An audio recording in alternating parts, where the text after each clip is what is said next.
Halo saudara, apa kabar Anda hari ini? Semoga dalam keadaan sehat ya. Saudara menemukan gejala kanker payudara seperti benjolan, perubahan bentuk atau tekstur payudara tentu bisa menimbulkan rasa kekhawatiran. Seperti yang kita ketahui, kanker payudara adalah pembunuh utama dengan angka kematian tertinggi akibat kanker.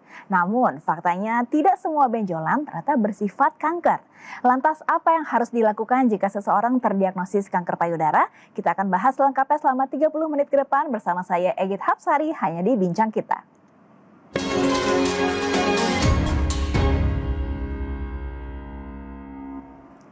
Dan untuk membahasnya sudah bersama saya di studio Kompas TV dua orang narasumber. Kita ketemu lagi dengan Dr. Tang Xiao Wei selaku pakar bedah onkologi dari Solis Breast Care and Surgery Center Singapura. Apa kabar, Dok? Kabar baik. Kabar baik ya. Dan kita ketemu lagi dengan Dr. Henry Oscar selaku konsultan radiologis dan juga co-founder dari Luma Women's Imaging Center Singapura. Kabar baik juga ya, Dr. Henry ya. Baik, salam. Senang sekali ada kesempatan untuk ngobrol-ngobrol lagi. Terima kasih. Kalau di episode sebelumnya kita lebih membicarakan tentang screening kanker payudara. Nah, sekarang kita akan ngobrol mengenai apa yang harus dilakukan jika seseorang terdiagnosa kanker payudara ya.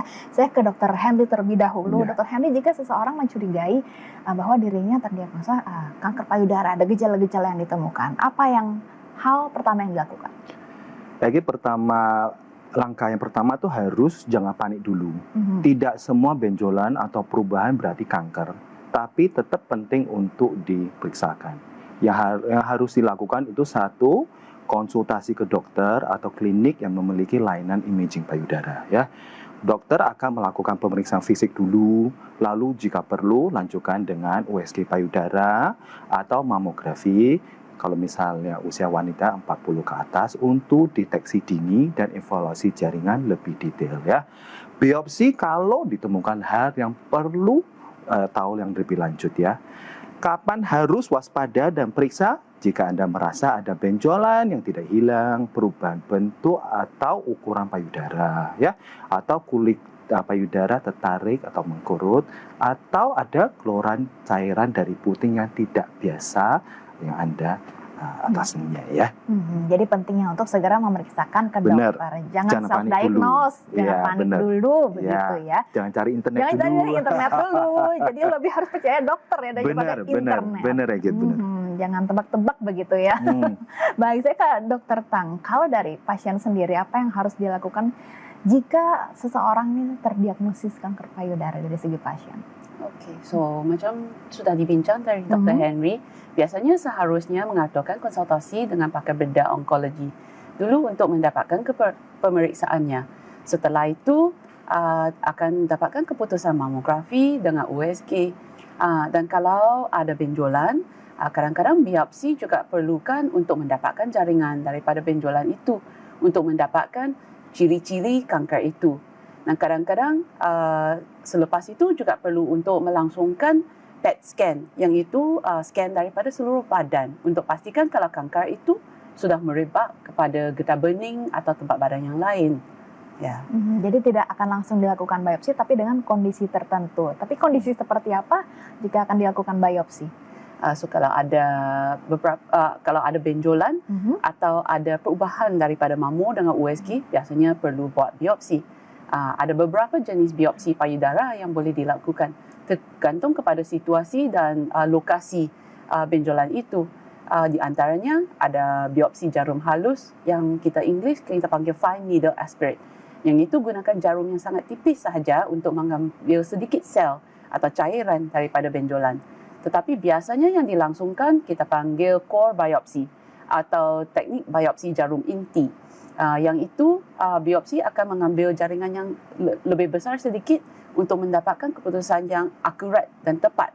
Ada juga pula biopsi yang baru jenis kita panggil VAB atau vacuum biopsi.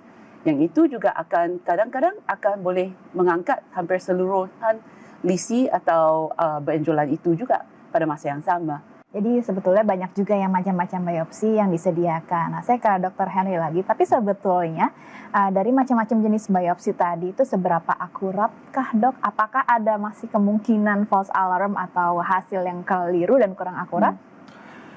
Ya, untuk yang tadi yang biopsi beda-beda itu kayak si Dokter Teng jelaskan kan ada yang dari FNA ke conidal biopsi dan sampai ke vakum itu akurasinya akan berbeda-beda. Ya FNA itu kayak Dokter Teng itu kita keluaran sedikit sel, kita cairan terus untuk dites. Nah itu cuma bisa menentukan itu ada sel yang positif atau tidak. Tidak bisa tahu itu sejenis berapa, seganas berapa. Yang untuk conidal biopsi itu diambil jaringan keluar untuk dicek ke laboratorium, kadang-kadang bisa ambil 4 atau 5 lapisan jaringnya untuk dicekkan. Yang satu lagi untuk vakum itu dikeluarkan semuanya. Akurasinya akan tentu menaik dari FNA ke conidal biopsi sampai ke vakum needle biopsi. Ya, itu tindakannya ya harus didampingi dengan mamografi sama USG supaya bisa lihat dengan jelas, kita yakinkan yang kita keluarkan itu benar atau tidak. Nah itu lakukan solis dan luma itu gimana kita perbedaannya. Jadi untuk mendapatkan tingkat hasil akurasi yang maksimal begitu bisa saja dikombin dengan beberapa metode screeningnya. Benar. Nah biasanya nih pasien yang mau ngecek pertanyaannya, biopsi itu sakit nggak sih dok? Gimana? Biopsi itu dilakukan seharusnya itu biopsi itu bukan hal yang prosedur yang gimana ya? Biopsi itu prosedur yang paling akurat untuk memastikan apa benjolan di payudara itu bersifat kanker atau tidak ya. Namun pun ada beberapa jenis biopsi yang ditunjukkan yang tadi dokter kan ceritakan, FNA, conidal biopsi sama vakum needle biopsi. Ini semua dilakukan pas bisa dirawat jalan. Jadi pasien itu seharusnya itu tidak usah nginep dan pakai lokal anestesi di daerah payudara di dalam kulitnya. Pasien agar nyaman dan sedikit sakit ya. Itu prosedurnya pas hari itu, gak usah puasa kalau misalnya pasiennya tidak pilih untuk bius ya. Sakit atau dia pas masukin jarum anestesi ya itu pasti cukup sedikit, tapi setelah itu anestesinya lokal sudah masuk kulit dan sekitar payudaranya itu bahkan sedikit jadi kayak rasa kebal gitu. Jadi seharusnya prosedurnya itu sangat simple, tidak usah ribet. Jadi praktis, nyaman, benar. dan juga Dan dengan pastikan minimum ya. benar gitu. Ya. Dan yang paling penting itu akurat ya, akurasinya sangat tinggi. Nah, Dokter Teng, dari berbagai macam jenis biopsi tadi, sebetulnya apa yang paling disarankan mungkin kepada seorang pasien yang menyadari ada gejala kanker payudara dalam dirinya? So, biasanya kalau selepas jumpa dokter pakar bedah payudara, kalau ada benjolan, kalau mamu dengan USG ada benjolan yang mungkin suspicious. Biasanya juga perlu buat biopsi.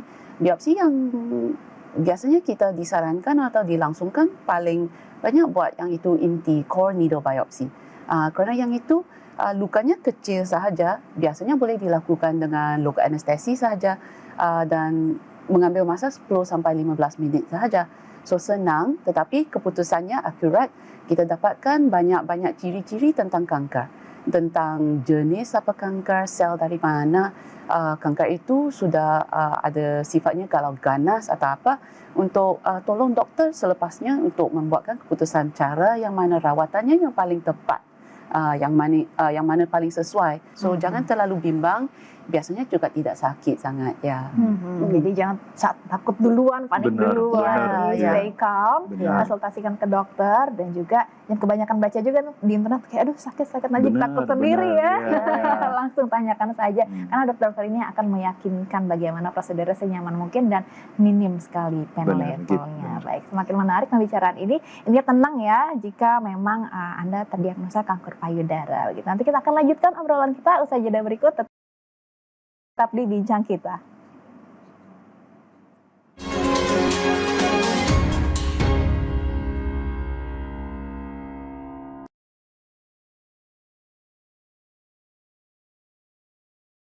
I know it's scary, but don't worry, you'll be okay. You're in good hands.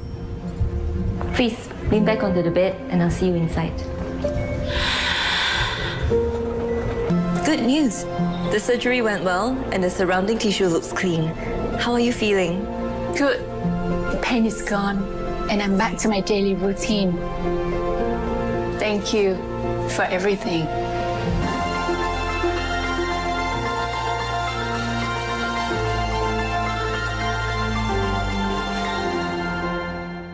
At Solis and Luma, we are here to provide a one-stop center which offers the convenience of multiple services such as consultations, diagnostics, and procedures all in one location, reducing the need for separate appointments and saving time.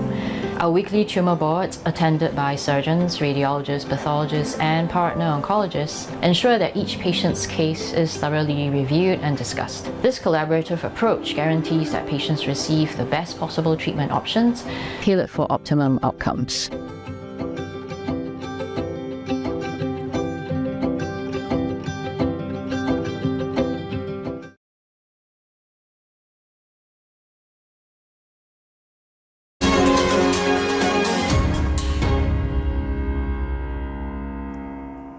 Anda kembali lagi di Bincang Kita dan masih ditemani Dr. Tan Xiao Wei selaku breast surgeon atau pakar bedah onkologi dari Solis Breast Care and Surgery Center Singapore dan Dr. Henry Oscar selaku konsultan radiologi dan co-founder dari Luma Women's Imaging Center Singapore. Saya nanya lagi ya ke Dr. Henry ya. Tadi kita udah berbicara kurang lebih mengenai apa itu biopsi dan bagaimana jenis-jenis biopsi yang bisa didapatkan pasien begitu ya. Tapi apa yang akan terjadi setelah biopsi ini kepada pasien itu? Mungkin saya bicara lagi tentang biopsi ya, karena mungkin untuk penonton untuk lebih pas hatinya ya. Biopsi itu rawat jalan, bukan tindakan yang besar ya. Setelah biopsi, pasien itu bisa langsung pulang dan beraktivitas ringan seperti biasa ya.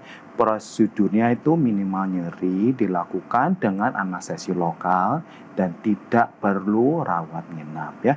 Apa yang bisa pasien rasakan setelah biopsi? Ya kadang-kadang bisa nyeri sedikit ya, 1-2 hari ya. Mungkin ada akan bengkak ringan ya, itu normal dan bisa hilang sendiri. Gimana tipsnya untuk perawatannya setelah biopsi? Yaitu kadang-kadang kita lakukan kompresi supaya mengurangkan bengkaknya ya. Hindari aktivitas yang berat sekitar 1-2 hari. Kalau bisa benar-benar nyeri sekali, bisa minumkan obat jika diperlukan sesuai dokter. Nah, resiko serius sangat jarang, tapi ya bisa terjadi juga ya. 1 yaitu pendarahan ringan, 2 itu infeksi ya. Di Luma seluruh prosedurnya biopsi dilakukan dengan teknik steril dan panduan imaging dengan tim spesialis ya. Jadi juga kita memberikan instruksi gimana perawatan bekas lukanya supaya pasien-pasiennya lebih aman dan nyaman. Kesimpulannya itu, efek samping setelah biopsi itu ringan dan sementara saja ya. Harus ingat manfaatnya jauh lebih besar ya untuk memastikan lesi itu jinak atau tidak dan secara akurat ya, begitu ya. Karena risiko dan efek samping itu sangat kecil dibandingkan manfaatnya bagi kesehatan ya, begitu. Dan dari Solis dan juga Luma sendiri memang sudah berusaha semaksimal mungkin untuk meminimalisir risiko dan juga efek sampingnya. Tapi dari pasien sendiri apa yang perlu dipersiapkan sebelum melakukan biopsi? Mungkin harus siap mental juga, harus penting ya? Harus penting tahu. Jadi saya tuh pengen tahu lesi ini jinak atau dia, supaya bisa lanjutnya ke depannya konsul sama dokter Teng ya, sama dokter onkologinya kalau perlu, dan harus memastikan itu lesinya jenisnya bagaimana. Siapin mental itu yang paling penting ya. Jadi jangan negatif thinking dulu. Iya, saya tidak mau itu. Itu penting ya. Baik, Dokter Teng, dunia kesehatan utamanya mengenai kanker payudara ini biasanya diliputi banyak mitos nih. Nah, sekarang kita akan menebak ini fakta atau mitos, karena banyak juga orang yang beranggapan bahwa setelah biopsi katanya sih bisa menyebabkan sel kanker menyebar ke bagian tubuh lain. Itu benar atau tidak, Dok? Yang itu tidak benar. Ya, sebenarnya yang Egit kata, banyak orang percaya bahawa biopsi jarum akan menyebabkan sel kanker menyebar. Tetapi yang itu tidak benar. Namun penelitian menunjukkan bahawa biopsi jarum tidak akan menyebabkan penyebaran ke sel kanker. Perlu diketahui bahawa kanker tetap akan menyebar atau merebak terlepas daripada benjolan itu, kalau ada biopsi dilakukan atau tidak. Kerana ini adalah ciri-ciri kanker itu sendiri. So kalau biopsi atau tidak, dia tidak akan merubahkan atau memperburukkan kondisi kanker itu. Tanpa biopsi juga doktor tidak akan dapat mengetahui jenis tumor apa dan tidak akan dapat merekomendasikan pengobatan yang paling tepat atau sesuai untuk wanita atau pasien itu. Prosedur ini kalau perlukan biopsi juga akan dirancangkan untuk mengambil sampel-sampel jaringan dengan aman dan efektif. Dan kita tidak akan mengganggukan sel-sel kanker atau tisu di sekitarnya benjolan itu juga. Nah, jadi itu tadi sudah pasti mitos ya, bahwa biopsi itu tidak akan menyebabkan sel kanker menyebar dan juga tidak akan merusak jaringan payudara di sekitar kanker itu. Ada mitos lain yang kira-kira harus diluruskan, Dok?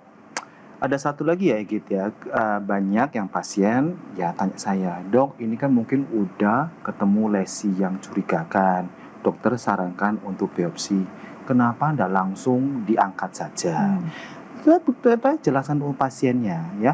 Kalau misal kita tidak tahu jenisnya, tidak tahu berapa agresifnya itu, nanti kerjanya untuk dokter itu tambah sulit. Karena cuma bisa kita keluarkan lesi itu, nanti kalau misal kita seminggu atau 2 minggu lagi hasil yang utamanya itu keluar, dan dokternya harus kembali untuk operasi kedua, operasi ketiga untuk buang getah beningnya, kayak gitu kan pasiennya kan kasihan. Kalau misal tahu hasilnya sebelum untuk operasi kan tahu, oh dari dokternya bisa tahu, oh saya harus buangnya berapa besar, getah beningnya harus diangkat. Jadi kan untuk planning ya, untuk sesuai untuk operasi untuk pasien kan jauh lebih bagus ya. Yang saya mau kasih tahu untuk penontonnya itu, jangan takutlah biopsi, tapi takutlah kalau menunda diagnosanya itu jadi akan lebih ribet untuk Anda ya. Apalagi takut sama mitos ya, belum tentu betul, udah takut duluan, itu bahaya jadinya ya. Oke dokter Pang, jika dari hasil biopsi ini dikatakan bahwa oh Anda terkena kanker payudara, kemudian dokter spesialis apa yang akan menangani dan juga memberikan pilihan-pilihan treatment selanjutnya? Oke. So kalau mula-mulanya kalau betul-betul kanker, jangan risau, jangan terlalu bimbang. Boleh lepas itu boleh pergi jumpa doktor kanker payudara yang pakar bedah kanker payudara. Biasanya rawatan ada multidisciplinary.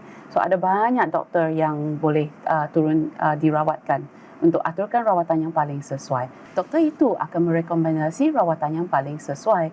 Biasanya mungkin perlu bedah operasi, kadang-kadang juga perlu buat rawatan kemo atau radiasi atau juga anti hormon. So terpulang kepada rawatan yang mana, juga ada spesialis yang yang pakar kepada rawatan yang itu.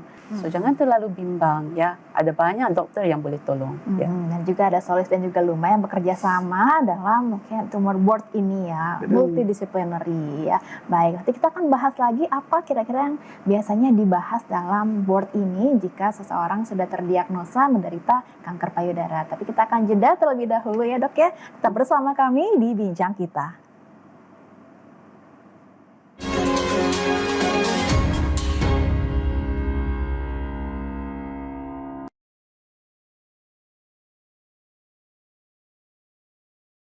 I know it's scary, but don't worry, you'll be okay. You're in good hands.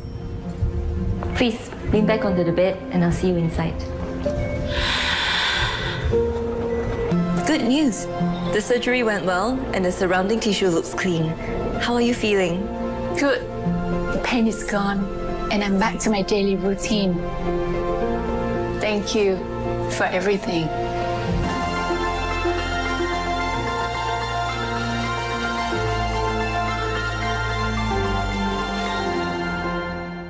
At Solis and Luma, we are here to provide a one-stop center which offers the convenience of multiple services such as consultations, diagnostics, and procedures all in one location, reducing the need for separate appointments and saving time. Our weekly tumor boards, attended by surgeons, radiologists, pathologists, and partner oncologists, ensure that each patient's case is thoroughly reviewed and discussed. This collaborative approach guarantees that patients receive the best possible treatment options, tailored for optimum outcomes.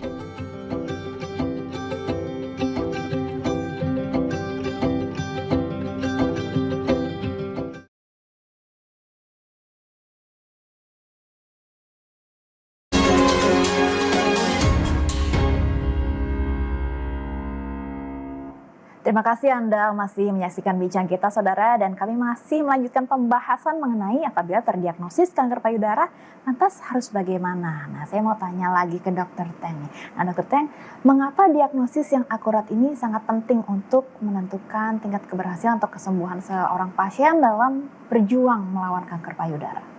Okay, so sebenarnya untuk mendapatkan diagnosis yang akurat, tepat dan tepat waktu sangat penting kerana ini boleh memungkinkan intervensi dan rawatan yang lebih cepat dan tepat dan juga boleh tolong doktor untuk membuatkan pilihan perawatan yang lagi baik untuk pasien. Kalau dapat diagnosis yang tepat dalam masa yang singkat, pasien juga tidak perlu rasa cemas atau khawatir untuk lama kerana kalau perlu tunggu untuk dapatkan keputusannya mungkin juga sangat khawatir. Ya, so dengan keputusan yang akurat juga kita boleh aturkan rawatan yang sesuai kepada pasien untuk memastikan pasien akan sembuh daripada penyakit itu. Selain itu, kalau diagnosis lebih dini, harap-harapnya stadium kanker lagi awal. Dan biasanya kalau stadiumnya awal, rawatan juga lagi senang dan singkat.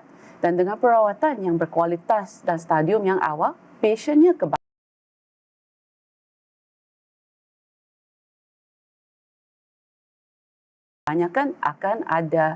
akan sembuh daripada penyakit ini dan akan boleh dapatkan rawatan yang terbaik dan kesempatan yang terbaik untuk sembuh. Ya. Bagaimana dari Solis dan juga Luma mengupayakan supaya hasil yang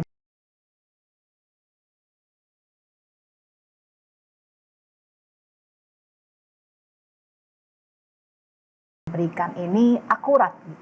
So sebagai contoh kolaborasi dengan profesional antara ahli bedah, ahli radiologi dan ahli patologi yang khusus semua untuk menekuni bidang payudara sangat penting untuk memastikan diagnosis yang dibuat ada akurat dan rencana juga rawatan yang efektif kepada pasien.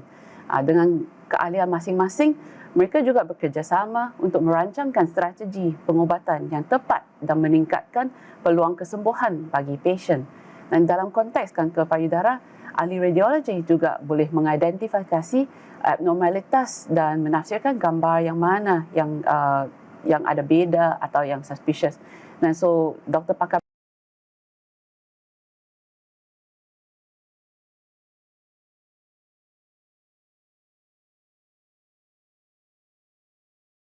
bedah juga boleh melakukan biopsi dengan tepat. Dan jaringan-jaringan juga akan diperiksakan oleh dengan doktor patologi dengan akurat. Dan mereka boleh menentukan jenis stadium, karakteristik, biologi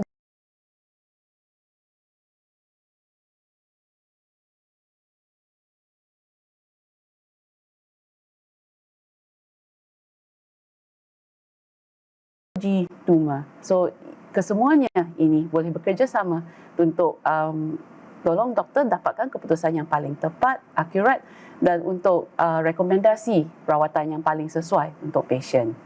Ya. Jadi karena ini multidisipliner, banyak dokter spesialis yang berkolaborasi dalam istilahnya tumor board seperti itu ya. Nah, seberapa penting kolaborasi antara dokter spesialis dalam tumor board ini untuk menentukan langkah yang tepat bagi pasien?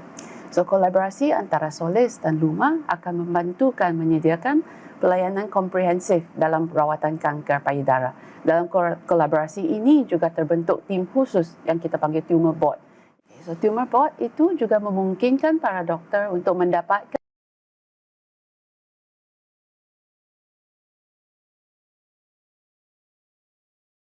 masukan dari rekan-rekan sejawat mereka mengenai pelbagai kemungkinan pengubatan untuk pasien. Dengan demikian, setiap kasus dapat dianalisis secara mendalam dan komprehensif sehingga diagnosis dan rencana pengubatan yang dibuatkan lebih optimal. So, kolaborasi multidisiplinary ini tidak hanya membantu meningkatkan kualitas perawatan medis, tetapi juga memberikan ketenangan kepada pasien. Pasien juga dapat merasa yakin mendapatkan rawatan maksimal yang didukung oleh pelbagai perspektif dan keahlian daripada pelbagai spesialis juga yang berpengalaman untuk rekomendasi rawatan yang paling sesuai kepada pasien. Jadi penting juga untuk mendapatkan berbagai macam perspektif dari dokter spesialis yang berbeda pula ya. Baik. Ya. Dari dokter Herli sendiri bisa nggak memberikan bayangan gitu kepada saudara yang menyaksikan dalam diskusi tumor board itu seperti apa yang dilakukan dan apa saja yang dibahas? Karena kanker payudara itu penyakitnya itu kompleks sekali ya. Tidak bisa ditangani dengan satu atau dua dokter saja. Karena itu Luma dan Solis kami itu ada pertemuan khusus ya disebut tumor board yang tadi Dokter Teng bilang. Apalah itu? Itu adalah forum diskusi profesional disiplin untuk bahas rencana pengobatan terbaik untuk pasien itu. Itu kebanggaan Luma dan Solis. Apa yang ada terjadi di dalam pertemuan tumor board ini? Ya toh, pertemuan ini ada tim lengkap ya seperti Dokter Teng bilang. Ada saya sebagai dokter radiologi payudara ya. Kenapa ada saya? Karena untuk kasih tahu semua timnya ukuran tumornya besar atau kecil, ada mungkin lesi yang curigaan di payudara sebelahnya atau tidak. Ada ahli PA, ahli patologinya untuk menjelaskan hasilnya biopsi yang mungkin Dokter Teng atau saya yang keluarkan. Itu benar tidak? Kalau menurut saya itu radiologi itu jinak, tapi rupanya di PA wah agresif sekali ya. Apa yang harus ditentukan? Karena kita ada tim yang spesialis PA itu karena kayak stasiun yang terakhir. Kalau bisa PA-nya bilang itu benar-benar jinak, itu benar-benar agresif, berapa yang persentase yang kita bisa percaya? Karena kita di tim Luma sama Solis itu ada spesialis PA-nya yang kita bisa percayakan lah. Itu yang kita sangat untuk confident ya. Berapa kasus kita juga menimbangkan lebih dari satu dokter spesialis ya untuk mendapat pendapatan kedua supaya kasus-kasus sulit atau yang tidak biasa kadang-kadang kita juga di dunia medis kan ketemu yang sangat langka lah ya bagaimana. Jadi kita bisa diskusi ya dengan tim saya. Kenapa ini penting guys ya? Karena semua data pasiennya dibahas dengan bersama secara mendalam ya di tim kita lah ya. Rencana pengobatannya dipersonalisasi tidak generik ya untuk pasien semuanya. Resiko overtreatment atau undertreatment itu dicegah ya. Pasien juga untuk bisa mendapatkan keputusan yang terbaik lah untuk didukung banyak ahli yang kita bukan cuma atas satu atau dua ya. Apa yang Luma sama Solis itu bedanya itu karena ada tumor board ini ya, karena jarang sekali ya bisa dilakukan di praktek swasta yang biasa. Karena kenapa? Kebutuhan koordinasi itu sakit kepala sekali ya gitu ya. Namun pun di Luma dan Solis kita menjadikan ini hal standar ya untuk pasien semuanya ya. Karena kita percaya bahwa semua setiap pasien itu mendapat perawatan yang paling optimal. Ini komitmen Luma untuk pasien-pasien kami.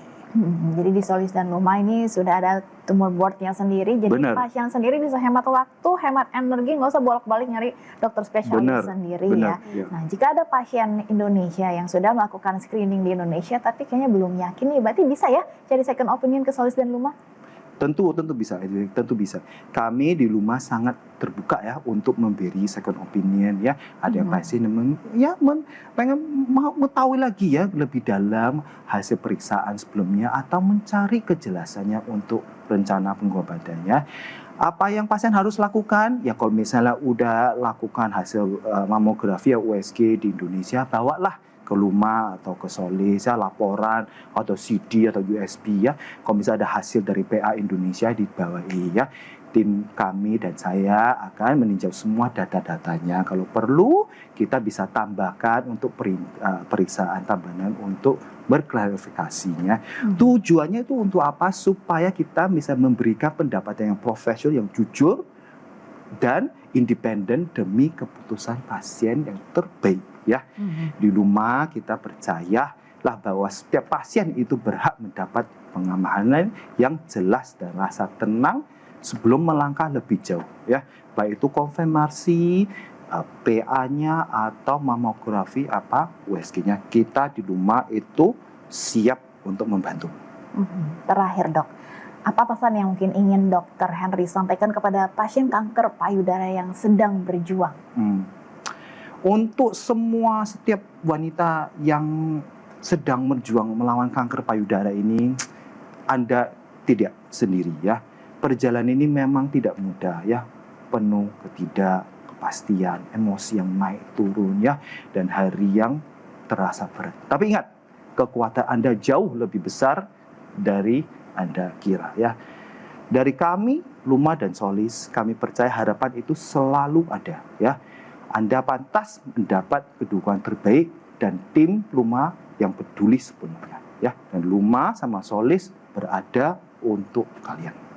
Baik, terima kasih untuk insight-nya dan juga untuk penyemangatnya ya, Dr. Tan dan juga Dr. Henry. Jadi itu ya saudara, tanpa diagnosis yang mendalam, kanker payudara ini hanyalah sebuah kemungkinan dan ketidakpastian yang dapat menimbulkan kecemasan. Nah, Solis Breast Care and Surgery Center bersama Luma Women's Imaging Center dengan pengalaman dan keahlian kolektif siap memberikan diagnosis yang akurat dan komprehensif, memastikan Anda mendapatkan kepastian dan penanganan yang terbaik. Baik, tidak terasa sudah 30 menit saya menemani Anda. Semoga perbincangan hari ini dapat menjadikan Anda semangat dan juga bermanfaat bagi Anda saudara. Saya Gita Hapsari pamit undur diri, sampai jumpa.